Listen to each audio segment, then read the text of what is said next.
Hare Krishna everyone, welcome to the another series of Jamuna माता जी की unalloyed devotion.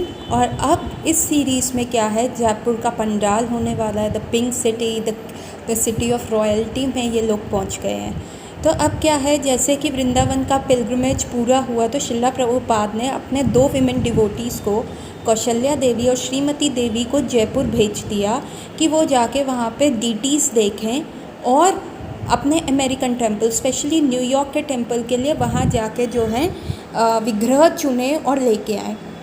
तो ये लोग क्या करते हैं, ये रोज़ राधा गोविंद देव जी टेम्पल, जो वहाँ का जयपुर का बहुत फेमस टेम्पल है, वहाँ पे जाते और वहाँ पे कीर्तन एंजॉय करते, प्रसादम पाते। उसी समय क्या हो रहा था, पाकिस्तान के साथ वॉर चल रहा था, तो इन लोगों को शक की नज़र से देखा जाता था, उनको सीआई एजेंट माना जाता था। लेकिन जो वहाँ के टेम्पल की अथॉरिटी थी, पीके महाराज और अदर प्रोमिनेंट जो पीपल थे उस टेम्पल के, वो इनकी सीरियसनेस देख के बड़े इम्प्रेस थे और वो कहते थे नहीं, ये डिवोटीज़ हैं, ये भक्त है। तो इन लोगों ने ना उनको अप्रोच किया, पीके महाराज को और अदर प्रोमिनेंट पीपल को, और इन माता जी ने उनको शिला प्रभुपाद के बारे में बताया कि कैसे हम पंडाल प्रोग्राम करते आए हैं जयपुर में, दिल्ली में हुआ, सूरत में हुआ और बहुत कलकत्ता में बहुत सक्सेसफुल रहा। तो ये सारी बात करने के बाद ये डिसाइड हुआ कि अब जयपुर में भी पंडाल प्रोग्राम होगा और वो भी राधा गोविंद देव जी के कोर्टयार्ड में होगा। तो जैसे ही 1000 लोग राधा गोविंद देव जी का रोज़ सुबह दर्शन करने आते हैं, वो जैसे ही दरवाज़ा खुलता तो हज़ारों की संख्या में लोग जो है राधा गोविंद देव जी का दर्शन करने आते हैं। तो वहीं पे क्या होगा, वहीं पे वही 1000 लोग अंदर आएंगे और पंडाल प्रोग्राम में पार्टिसिपेट करेंगे। और क्या होता है, ये लोग बड़े उत्साह में शिला प्रभुपाद को लेटर लिख देते हैं, इनवाइट कर देते हैं, और शिला प्रभुपाद जो है अपने 50 संकीर्तन, वर्ल्ड संकीर्तन पार्टी के पास जैसे ही जयपुर आते हैं तो देखते हैं कि कोई प्रॉपर अरेंजमेंट ही नहीं है। तो शिला प्रभुपाद जो है बड़ा ही इन लोगों को डांटते हैं कि भैया तुमसे इतनी बड़ी मैनेजमेंट का भूल कैसे हो गया, तुमको थोड़ा तो सोचना चाहिए था। और फिर वहीं पे, और उस समय जनवरी का ठंडा महीना चल रहा था, तो बाहर भी ये लोग नहीं रह पा सकते थे।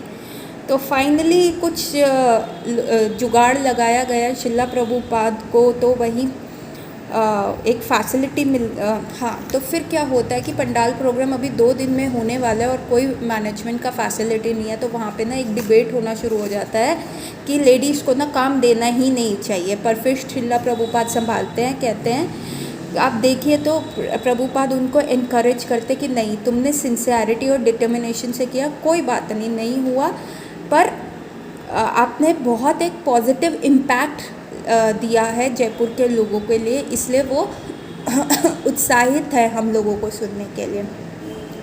जो राधा गोविंद देव जी का टेम्पल है ना, वो बहुत ही ग्लोरियस है, उसके हिस्ट्री बहुत, एक वो रॉयल्टी में है।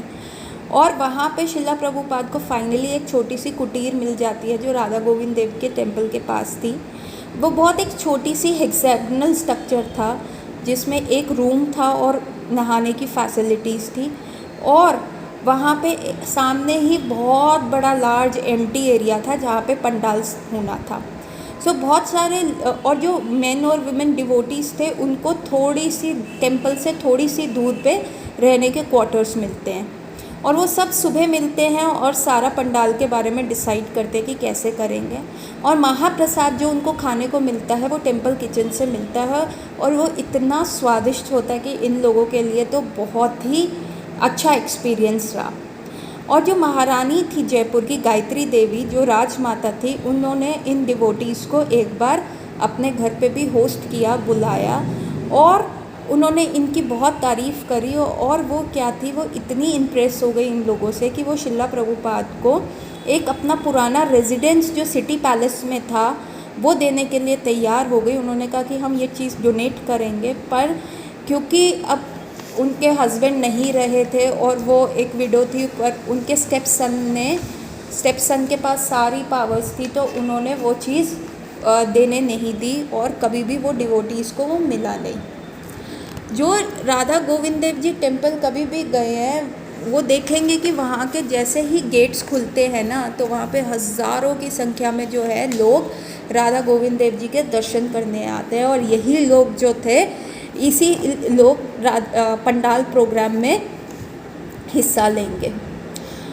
जमुना माता जी को तो स्पेशली जो था ना, राधा गोविंद देव जी की मंगला आरती का टाइम उनको देखना बहुत पसंद था, क्योंकि मंगला आरती के समय ही राधा गोविंद देव जी का सुंदर अच्छा चेहरा सबके सामने दिखाई देता था। बाकी टाइम तो उनको चंदन से डेकोरेट किया जाता था। ये वही राधा गोविंद देव जी हैं जिनको उत्तरा माँ ने, जो कि परीक्षित महाराज की मम्मी थी, उन्होंने इनका फेस देख के कहा था, अरे ये तो बिल्कुल कृष्ण की तरह दिखते हैं। ऐसा हुआ था, सिर्फ उत्तरा ही थी जिन्होंने भगवान कृष्ण को देखा हुआ था। तो बाद में जब भगवान कृष्ण के पोते व्रजबान भगवान के लिए विग्रह बना रहे थे, तो उन्होंने पूछा था कि वो कैसे दिखते हैं। और जब ये वाला विग्रह उत्तरा माँ ने देखा था, तो उन्होंने कहा, अरे ये तो बिल्कुल, इनका चेहरा बिल्कुल कृष्ण की तरह है।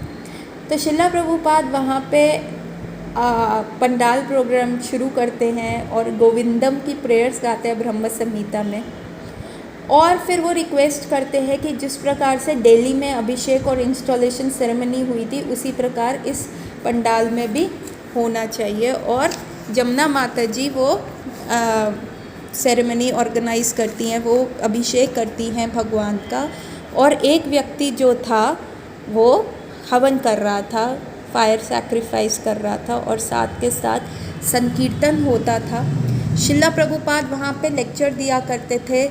और फिर फाइनली लोगों को प्रसाद डिस्ट्रीब्यूशन होता था, और फिर एक लॉन्ग कीर्तन हुआ करता था जिसको लोग बहुत अच्छे से इंजॉय करते थे। यहाँ पे हम देख पा रहे हैं जमुना माता जी कैसे अभिषेक का जल सबको दे रहे हैं। और वहाँ के जो डिवोटीज़ थे, वहाँ के जो लोग थे, वो बहुत ही उत्साहित थे। वो कृष्ण भाव में के लिए बहुत ओपन हार्ट उनका एक्सेप्टेंस रहा था।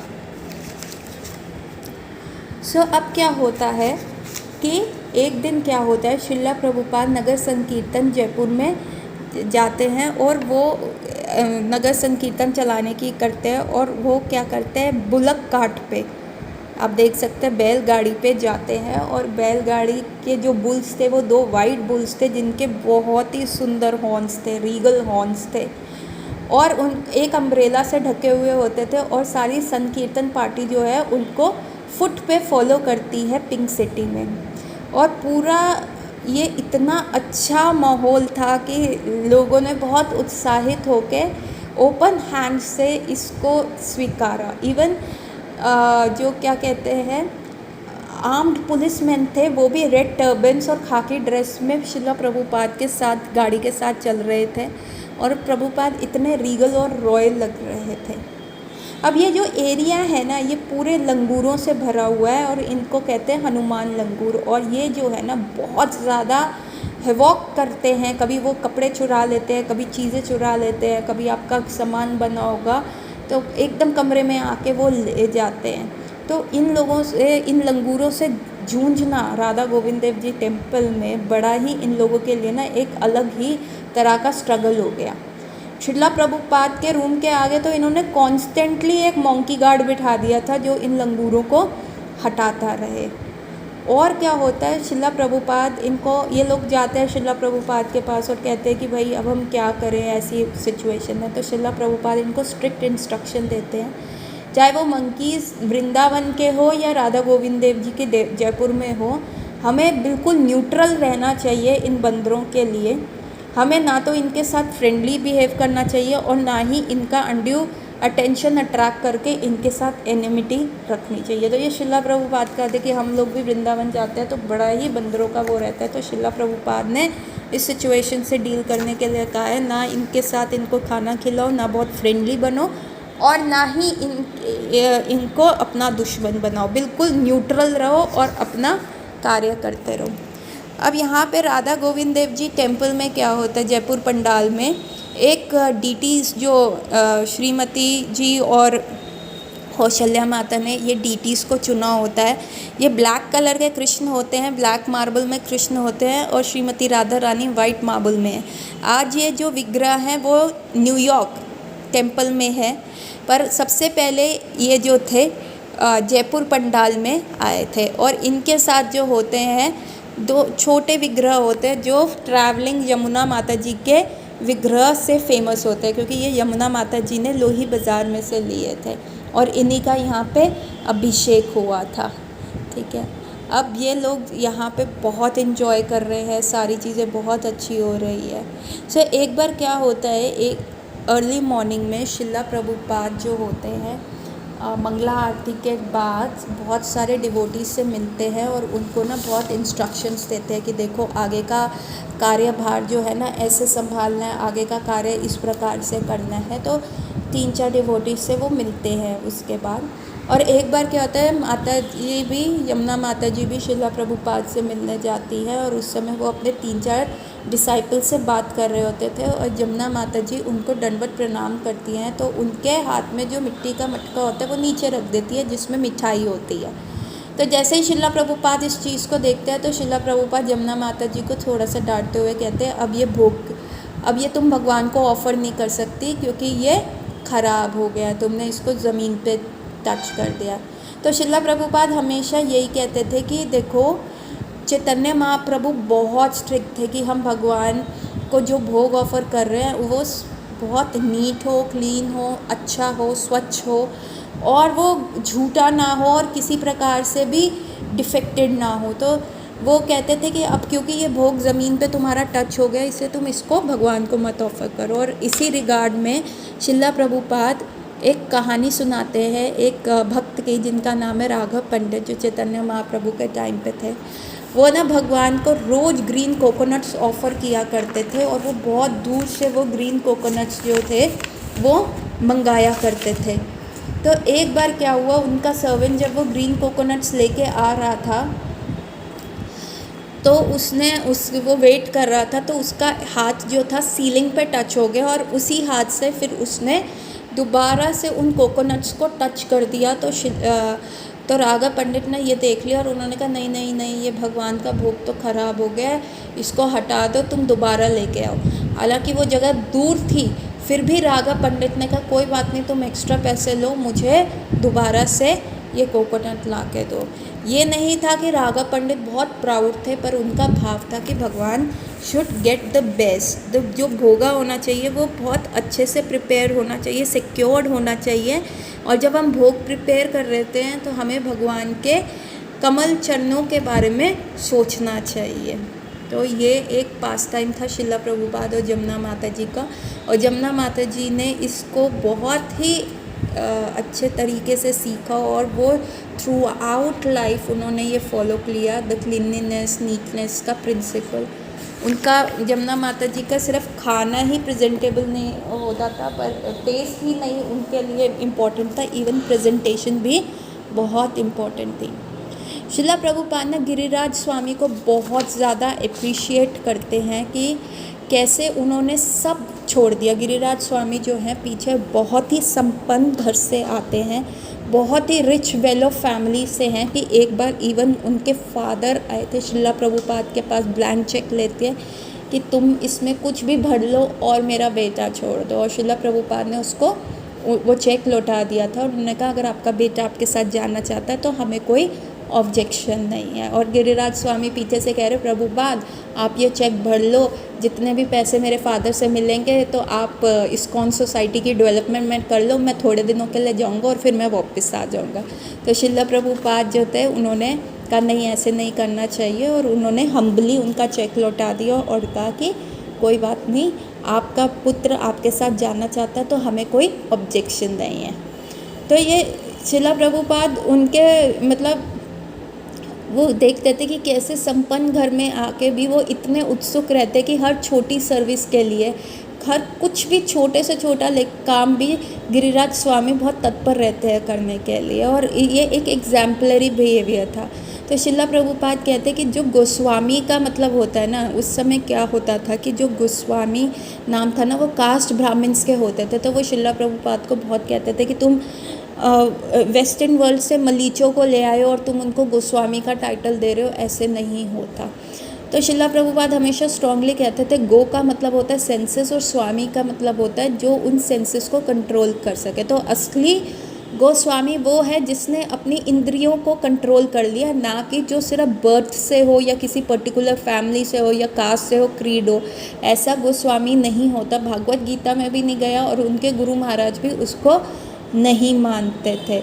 जो व्यक्ति कृष्णा भावामृत में जुड़ा हुआ है वही असली में गोस्वामी है। वो कहते हैं जैसे बहुत सारे जो कास्ट ब्राह्मण्स होते थे वो शिला प्रभुपाद से बहुत जेलस थे, तो शिला प्रभुपाद कहते थे ये परंपरा है। चैतन्य महाप्रभु से भी ये कास्ट ब्राह्मण्स जलते थे और आज ये हमसे भी जल रहे हैं। शिला प्रभुपाद ने ना एक इंस्ट्रक्शन दिया था माता जी को, गुरुदास जी को और शिरोदक्षाय दास को। ये तीनों जो थे बेसिकली आगे वृंदावन का प्रोजेक्ट को लीड करने वाले थे। तो शिला प्रभुपाद ने इनको बुलाया था और एक इंस्ट्रक्शन दिया था। उन्होंने ये कहा था कि देखो तुम्हें अपना जो तुम्हारे जो पावर आएगा ना वो कैसे आएगा, जब तुम विग्रह की अच्छे से सेवा करोगे, नाम संकीर्तन करोगे और प्रसाद डिस्ट्रीब्यूट करोगे। अब तुम वृंदावन में जाओगे और वृंदावन में कम से कम नहीं तो 25,000 लोग रहते ही हैं। ये उस समय की बात है, ये 1970s की बात है। आजकल तो वृंदावन में बहुत लोग रहते हैं।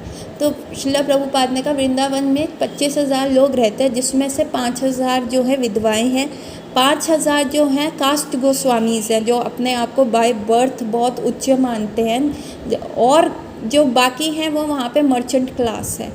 तो तुमको वहाँ पे क्या करना है, उनसे उतना ही एसोसिएशन रखना है कि जितना तुम्हारा काम बन जाए।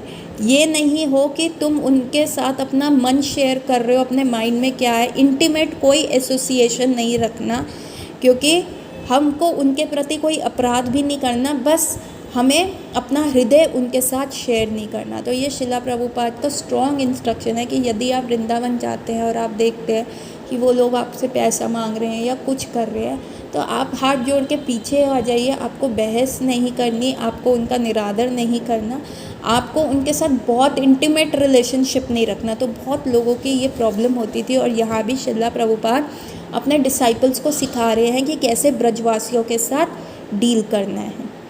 जो दिसंबर में गिरिराज स्वामी ने ना शिला प्रभुपाद के लिए मद्रास में एक अरेंजमेंट किया, पंडाल प्रोग्राम किया 1000 लोगों के लिए। वो 5 दिन का पंडाल प्रोग्राम था और उसमें शिला प्रभुपाद लीड कर रहे थे और हज़ारों की संख्या में लोग उनसे सुनने आते थे। और वहाँ का जो एक लीडिंग न्यूज़पेपर था वो समरी देता था पूरे लेक्चर की, कि पूरे लेक्चर में शिला प्रभुपाद ने क्या किया अगले दिन न्यूज़पेपर में छपता था। और एक दिन क्या हुआ, वहाँ पे चीफ जस्टिस ऑफ मद्रास आए और उन्होंने शिला प्रभुपाद को इनवाइट किया कि आप प्लीज़ आइए, मेरी एक गैदरिंग है, उनको आप जो है संबोधित कीजिए, अपना कृष्ण भावामृत का ज्ञान उनसे भी शेयर कीजिए। और वो जो बिग गैदरिंग थी उसमें कौन कौन थे, हाई कोर्ट के जजेस थे, एडवोकेट्स थे, लीडिंग सिटीजन्स थे। तब शिला प्रभुपाद, देखिए शिला प्रभुपाद हर मौके की सेंसिटिविटी को जानते थे। तो शिला प्रभुपाद ने सनातन गोस्वामी और रूप गोस्वामी का एग्जाम्पल दिया कि किस प्रकार वो एक मुस्लिम राजा के यहाँ पे प्राइम मिनिस्टर और फाइनेंस मिनिस्टर थे और उनका इतना सम्मान था और इतना पैसा वो राजा उनको दिया करता था, लेकिन उसके बावजूद भी उन्होंने अपनी एग्जॉल्टेड पोजीशन को छोड़ दिया, अपने पैसों को छोड़ दिया, अपना घर बार छोड़ दिया। क्यों? क्योंकि वो चैतन्य महाप्रभु के कृष्ण भावामृत आंदोलन को आगे बढ़ाना चाहते थे और चैतन्य महाप्रभु जो उनको इंस्ट्रक्शन देते थे वो फॉलो करते थे। तो जो पंडाल प्रोग्राम था वो 5 दिन के लिए चला और उसके बाद शिला प्रभुपाद को विशाखापट्टनम जाना था पुरी महाराज के प्रोग्राम में पार्टिसिपेट करने। तो शिला प्रभुपाद जब वहाँ पे लोग न्यूज़पेपर वाले उनका इंटरव्यू लेने आते थे, न्यूज़पेपर रिपोर्टर्स, तो वो उनको रिपोर्टर्स की तरह नहीं देखते थे। शिला प्रभुपाद उनको इस प्रकार देखते थे कि जैसे कि वो एक दिव्य जीव आत्माएँ हैं और वो उनको बहुत अप्रिशिएट करके कहते थे कि तुम ऐसे ही रिपोर्टिंग करते रहो क्योंकि तुम बहुत अच्छा कार्य कर रहे हो और इस कार्य से क्या होगा, हमारा कृष्ण भावामृत आंदोलन जो है वो आगे बढ़ेगा और ये सही मायने में तुम जो है सही चैरिटी कर रहे हो कि यही सही मायने में पूरी ह्यूमन सोसाइटी को बेनिफिट करेगा। जब शिला प्रभुपाद मद्रास में थे तो मिस्टर बालू करके बहुत बड़े बिजनेसमैन हुए थे, उन्होंने शिला प्रभुपाद को होस्ट किया था और उनकी जो संकीर्तन पार्टी है उनको वहाँ पे मिस्टर बालू ने होस्ट किया था। और क्या था, शिला प्रभुपाद ने देखा कि मिस्टर बालू के पास ना अपना एक पर्सनल टेम्पल है और बाहर एक तुलसी प्लांट है। तो उन्होंने मिस्टर बालू से एक बार पूछा कि तुम अपने विग्रहों को ब्लैक ड्रेस में ही क्यों हमेशा उनको ब्लैक ड्रेस ही क्यों पहनाते हो। तो मिस्टर बालू कहते हैं कि ये जो मेरे विग्रह हैं इनकी चमक इतनी ज़्यादा है कि यदि मैं इनको ब्लैक की जगह कोई और ड्रेस पहनाऊँगा तो मैं इनको देख ही नहीं पाऊँगा, इसलिए मैं इनको ब्लैक ड्रेस पहनाता हूँ। और जो मिस्टर बालू और उनकी वाइफ थी वो कभी भी अपने विग्रह को दंडवत प्रणाम नहीं करते थे, क्योंकि वो उनको लगता था कि वो भगवान कृष्ण के मदर और फादर है और कैसे कोई पिता अपने बच्चे को दंडवत प्रणाम कर सकता था। हालांकि मिस्टर बालू ने हर प्रकार की सुविधा दी, अच्छे से शिला प्रभुपाद और उनकी संकीर्तन पार्टी को होस्ट किया, परंतु फिर भी वो कृष्णा कॉन्शियसनेस, कृष्ण भावामृत का जो फिलॉसफी है वो उनको इतनी ज़्यादा पता नहीं थी। तो एक बार क्या होता है, एक रात को वो दोनों जो हैं मिस्टर और मिसेस बालू शिला प्रभुपाद के पास आते हैं और कहते हैं, महाराज प्लीज़ हमें रास लीला, जो कि श्रीमद् भागवतम का बहुत ही उच्च और गुह्य सब्जेक्ट है, उसके बारे में बताइए।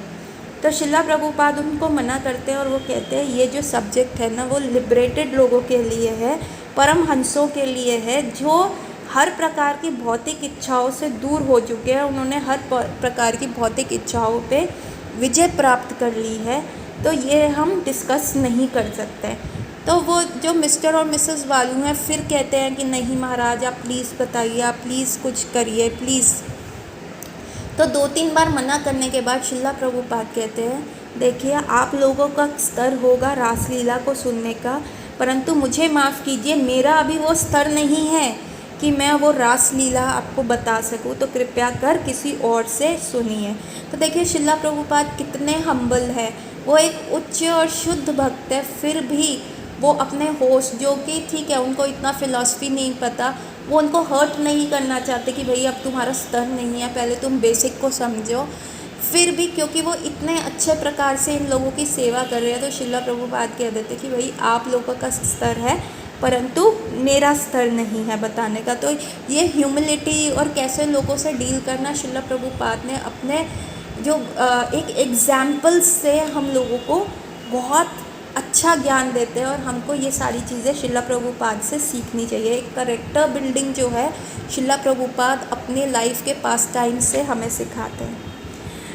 तो जो जमुना माता जी थी वो ना विग्रहों के लिए बहुत सुंदर ना ड्रेसेस लेके आई थी, और जो उन्होंने उनके टेलर थे विग्रह के वृंदावन में ललित प्रसाद, और वहाँ से वो 4 जोड़ी अपने जो छोटे विग्रह हैं जो ट्रैवल कर रहे हैं, जिनका हर दिल्ली पंडाल में भी अभिषेक हुआ और अब यहाँ पे जयपुर पंडाल में भी अभिषेक हुआ, उनके लिए वो ड्रेस लेके आई थी। और वो इतनी सुंदर थी वो ड्रेसेस कि इवन मिस्टर बालू उनको देख के उनकी आंखें भी चमक गई कि वाह कितनी सुंदर ये ड्रेसेस है।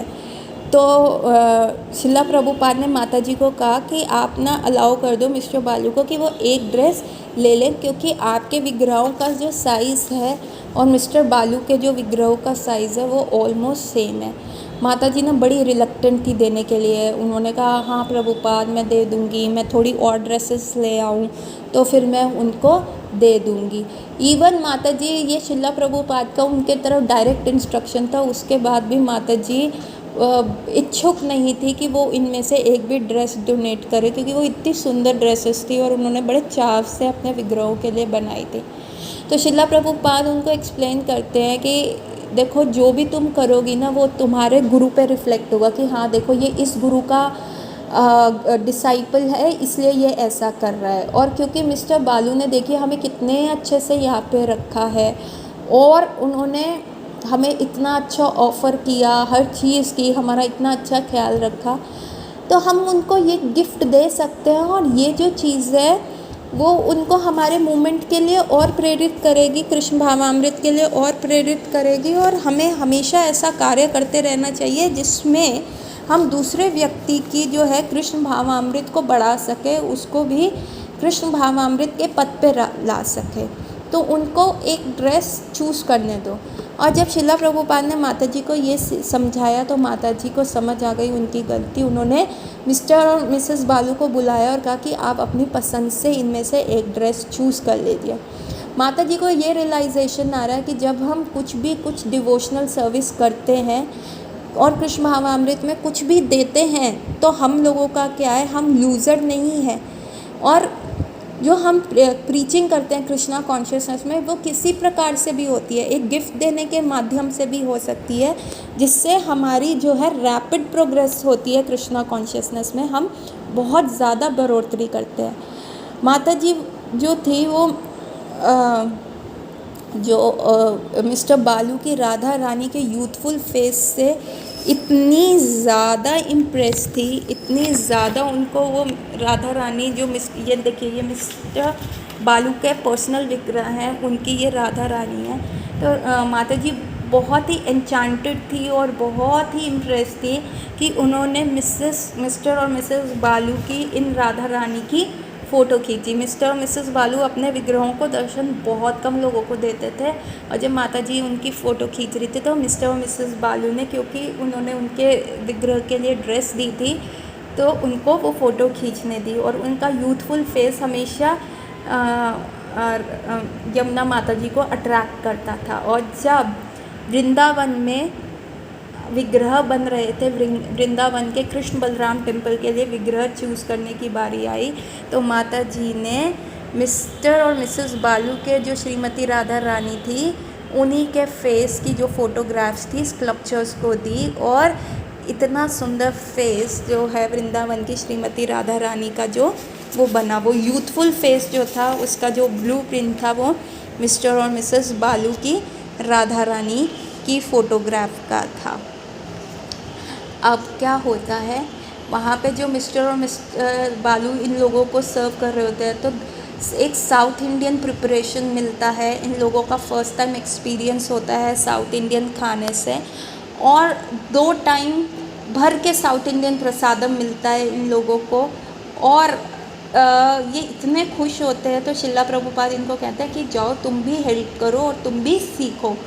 और जनरली क्या, बालू साहब के घर की जो स्त्रियां होती हैं वही पूरी किचन संभाल रही होती है, पूरा कुकिंग कर रहे होते थे। ये लोग क्या करते थे, सिर्फ दूर से देखते थे और दूर से देख देख के सीखते थे। शिला प्रभुपाद इनको कहते थे कि देखो जमुना, जिस प्रकार मैंने स्ट्रीट में जो कचौड़ी स्ट्रीट वेंडर्स जो होते हैं, वो जो सड़क पे खड़े होके खाना बनाते हैं, मैंने खाना बनाना वैसे सीखा, तुम जो है लोगों को ऑब्ज़र्व करके तुम भी सीख सकती हो, क्योंकि तुम भी मेरी डिसाइपल हो। और जमुना माता जी जो थी ना, कुकिंग के बारे में बहुत ही पर्टिकुलर थी। उनको लगता था जो कुकिंग है वो भी विग्रह सेवा का एक एक्सटेंशन है, और वो 1000% जो होता था अपना कुकिंग में देती थी। और वो सिर्फ प्रसाद का नहीं हो, बहुत एलैबोरेट फीस्ट, चाहे वो 2 बंदों का खाना हो, प्रसादम उनको सर्व करना हो, या बहुत बड़ा फेस्टिवल हो और बहुत लोगों का फीस्ट हो, हज़ार जने आते थे, वो कभी भी कॉम्प्रोमाइज़ नहीं करती थी। वो थोड़ी देर बैठ के सोचती थी, माला करते करते देखती रहती थी, एज इफ़ वो एक जगह पे देख रही हैं। और 1-2 घंटे के बाद उनको अंदर से पता नहीं क्या ऊर्जा आती थी, और वो जैसे उन्होंने सारा प्लान कर लिया और वो फिर खाना बनाना शुरू कर देती थी। और वो इतना अच्छा खाना बनाती थी कि वो सिर्फ टेस्ट के बारे में ही पर्टिकुलर नहीं थी, इनफैक्ट वो कैसे उस फूड को आप सर्व कर रहे हो उसके बारे में भी बहुत ज़्यादा जो थी वो पर्टिकुलर थी। अब क्या होता है कि शिला प्रभुपाद के जो कुछ गुरु भाई जो है ना शिला प्रभुपाद से जलते हैं, वो बहुत सारी जो उनके अंदर ना कमियां निकालनी शुरू कर देते हैं, मूवमेंट के कमियां निकालनी शुरू कर देते हैं कि देखो तुम्हारे जो डिवोटीज़ हैं, लड़का लड़की इकट्ठे डांस कर रहे हैं, कैसे मैन और वुमेन इकट्ठे कर रहे हैं, और हमारे संप्रदाय में ऐसा होना नहीं चाहिए। और वो शिला प्रभुपाद के करैक्टर पे भी कहते थे कि देखो शिला प्रभुपाद कैसे सोने की घड़ी पहनी हुई है। और ये माता जी को रियलाइज़ हुआ कि शिला प्रभुपाद कितना सैक्रिफाइस कर रहे हैं हम वेस्टर्न मलीच डिसाइपल्स को एक्सेप्ट करने में, हम विमेन लोगों को एक्सेप्ट करने में, क्योंकि एक इंडियन एटिकेट्स था कि सन्यासी को विमेन के साथ मिक्स नहीं होना चाहिए, पर शिला प्रभुपाद वो सारे एटिकेट्स तोड़कर विमेन के साथ मिक्स हो रहे हैं, उनको ओपन हार्टेड एक्सेस दे रहे हैं कि आओ तुम, मेरे को कोई भी प्रॉब्लम है तुम मुझसे पूछो, प्रश्न पूछो।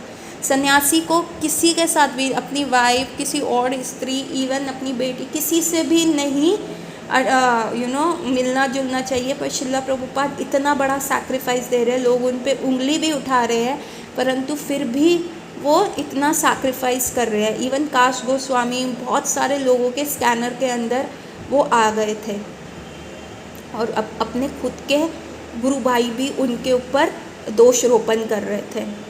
उन्होंने कहा कि देखो सबसे इम्पोर्टेंट है कि उनको ये एक्सेप्टेंस नहीं चाहिए कि उनके गुरु ब्रदर्स, गुरु भाई उनको एक्सेप्ट करें। सबसे इम्पॉर्टेंट है कि कृष्ण भावामृत मिशन जो है वो फैलना चाहिए, वो आगे प्रोग्रेस करना चाहिए, उसका सक्सेस होना चाहिए। तो इसलिए वो हमेशा कहते थे कि जो भी उनके विमेन डिसाइपल है वो स्ट्रिक्ट एटिकेट्स फॉलो करें। शिला प्रभुपाद उनको एनकरेज करते थे कि तुम टॉलरेट करो, एंड्योर करो जो भी चैलेंज आ रहा है, लोग तुम्हें क्रिटिसाइज़ कर रहे हैं, बस इन सारी क्रिटिसिज्म को तुम टॉलरेट करते जाओ और अपने कृष्ण भावामृत में तुम जो है आगे बढ़ते रहो हम्बली, क्योंकि ये चीज़ें कोई फ़र्क नहीं पड़ता, बाद में इन चीज़ों का कोई मायने नहीं होता। जो मेन मायना होता है वो है तुमको आगे बढ़ते रहना चाहिए। तो तब यमुना माता जी को एक और उनका रिस्पेक्ट, लेवल ऑफ रिस्पेक्ट और एक और सरेंडर शिला प्रभुपाद के लिए बढ़ गया कि देखिए कितना शिला प्रभुपाद जो है हम लोगों के लिए कॉम्प्रोमाइज़ कर रहे हैं, जबकि एटिकेट्स के अगेंस्ट भी जाते हैं।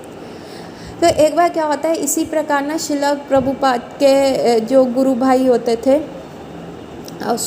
एक बार ऐसे ही ना शिला प्रभुपाद टीज़ कर रहे होते हैं, वो चेक कर रहे होते हैं। हर बार ना वो एक ऐसे ही सरप्राइज़ टेस्ट ले लिया करते थे अपने डिसाइपल्स का। तो एक बार ऐसे ही वो गाड़ी में जा रहे थे और पीछे जमुना माता जी बैठे हुए थे और शिला प्रभुपाद उनको चिढ़ा रहे थे कि देखो चाणक्य नीति में तो ऐसा लिखा है कि किसी को भी ना पॉलिटिशियन पे ट्रस्ट करना चाहिए और ना स्त्री पे ट्रस्ट करना चाहिए, क्योंकि स्त्रियां जो होती हैं उनमें कम दिमाग होता है पुरुषों के मुकाबले। तो उन्होंने कहा माता जी आप बताओ इसके बारे में आपका क्या ओपिनियन है। तो माता जी ने झुक के कहा हाँ जी शिला प्रभुपाद आप सच में सही कह रहे हैं। पर जैसे ही माता जी चिड़ी नहीं, ऐसा कुछ उन्होंने वो नहीं किया, तो शिला प्रभुपाद बड़े सीरियस हो गए और उन्होंने माता जी की तरफ देखा और कहा कि तुम कोई स्त्री नहीं हो, तुम एक वैष्णव हो, और अगर तुम इसी प्रकार से अपने गुरु की सेवा करोगी और कृष्ण की सेवा करोगी तो तुम बहुत जल्दी जो है भगवत धाम चली जाओगी। इसी लाइफ टाइम में तुम्हें आगे वेट करने की भी कोई आवश्यकता नहीं है, इसी लाइफ टाइम में जो तुम है भगवत धाम चले जाओगे। एक और शिला प्रभुपाद का जो पास टाइम होता है वो लिटिल सरस्वती की तरह से होता है। तो जो मालती माता जी होती हैं वो अपनी यंग डॉटर सरस्वती को ना बहुत अच्छे से ट्रेन कर रही होती हैं कि कैसे आरती परफॉर्म करनी है। और शिला प्रभुपाद भी कई बार उसके रूम में आते थे, देखते थे कि कैसे वो आरती परफॉर्म कर रही है और कैसे वो शिला प्रभुपाद को आरती के जो फूल होते थे वो देती थी। तो शिला प्रभुपाद बहुत खुश होते थे। तो जयपुर में जब मद्रास में जब कुछ लोगों ने देखा सरस्वती को ऐसे भगवान की भक्ति में लीन होकर आरती परफॉर्म करते हुए, तो एक मद्रास के जेंटलमैन ने क्या किया, सरस्वती को इतने खुश हुए कि उन्होंने सरस्वती को 6 इंच के सिल्वर चांदी के एक कृष्ण दिए, एक गोविंद जी दिए जो कि बंसुरी बजा रहे थे। तो शिला प्रभुपाद ने ना ये कंसर्न एक्सप्रेस किया कि नहीं अभी सरस्वती बहुत छोटी है, तो इतना महंगे जो है विग्रह उसके पास नहीं होने चाहिए, और उन्होंने वो विग्रह जो है ले लिए। और जब सरस्वती रूम में गई कीर्तन करने के लिए, आरती करने के लिए, तो उन्होंने बाहर भागती हुई आई और ज़ोर से चिल्लाई कृष्णा चले गए, कृष्णा चले गए, कृष्णा गॉन। तो जनरली वो शिला प्रभुपाद से शाई रहती थी, लेकिन उस दिन वो इतनी वो भाव में आ गई कि भगवान का सेपरेशन देख के तो वो भागते हुए बाहर आई और कहने लग गई कि कृष्ण तो चले गए हैं। शिला प्रभुपाद जो कि हर भाव को बढ़ाने में बहुत ही सक्षम थे, उन्होंने जब एक छोटी सी सरस्वती का देखा कि भगवान से सेपरेशन का, तो उन्होंने इसको हवा देनी शुरू करी। उन्होंने कहा कहाँ गए कृष्ण? तो सरस्वती रोते हुए कहती है पता नहीं कृष्ण कहाँ चले गए, मुझे नहीं पता। तो शिला प्रभुपाद उसको कहते हैं तो किसने ले लिए कृष्ण को? तो सरस्वती कहती मुझे नहीं पता किसने ले लिए। तो शिला प्रभुपाद ने कहा कि क्या तुमने कुशन के नीचे चेक किया, एक पॉइंट करते हुए सामने सोफे के। तो सरस्वती वहाँ भागते हुए गई और कुशन में देखा और कहती नहीं शिला प्रभुपाद यहाँ पे भी कृष्ण नहीं है। फिर उन्होंने कहा कि जाओ तुम जाके शेल्फ में चेक करो, और वो भागते हुए शेल्फ में गई और कहा नहीं यहाँ पे भी नहीं है। शिला प्रभुपाद ने कहा जाओ तुम विंडो में देखो, विंडो की जो लेज है वहाँ पे तो नहीं है। सरस्वती ने जाई, कभी इधर जा रही है कभी उधर जा रही है, नहीं प्रभुपाद यहाँ पे भी नहीं है। वो इतना सेपरेशन उसका इंटेंसिफाइड हो गया कि उसके आंसू निकलने लग गए, वो पागलों की तरह इधर उधर कृष्ण को ढूंढ रही है। और फाइनली शिला प्रभुपाद ने अपने पीछे से एक छोटे से कृष्ण निकाल के दिए, कहा ये लो सरस्वती, ये रहे तुम्हारे कृष्ण। और जैसे ही उन्होंने कृष्ण को देखा वो शिला प्रभुपाद के पास भागती हुई गई, उनकी चेयर के पास अपने आंसू पहुँचे और उन्होंने कृष्ण को ज़ोर से पकड़ के आलिंगन किया। उन्होंने ये भी नहीं देखा कि उनके जो कृष्ण हैं वो रिप्लेस हो गए हैं, अब वो चांदी के कृष्ण नहीं हैं, वो दूसरे कृष्ण हैं। परंतु कृष्ण को पाने की खुशी में वो इतनी मदमस्त हो गई कि उन्होंने ये नोटिस ही नहीं किया कि उनके कृष्ण जो हैं चेंज हो गए।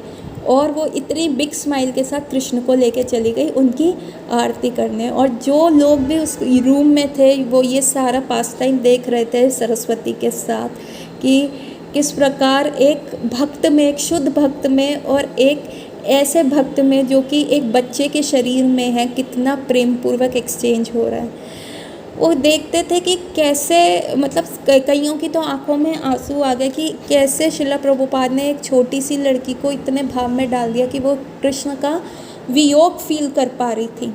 शिला प्रभुपाद एक रूम कन्वर्सेशन में कहते हैं कि हमारी कृष्ण भावामृत शुरू होती है जब हम दीक्षा लेते हैं एक प्रामाणिक गुरु से, एक प्रामाणिक जो हमारी प्रामाणिक वैष्णव पद्धति है उसमें एक प्रामाणिक गुरु से जब हम दीक्षा लेते हैं तो हमारा कृष्ण भावामृत वहाँ से शुरू होता है। और उसके समय हमें सारे उल्टे सीधे कार्य छोड़ देने चाहिए, हमें सिर्फ हरि नाम जपना चाहिए जो हमारे हृदय का शुद्धिकरण करेगा।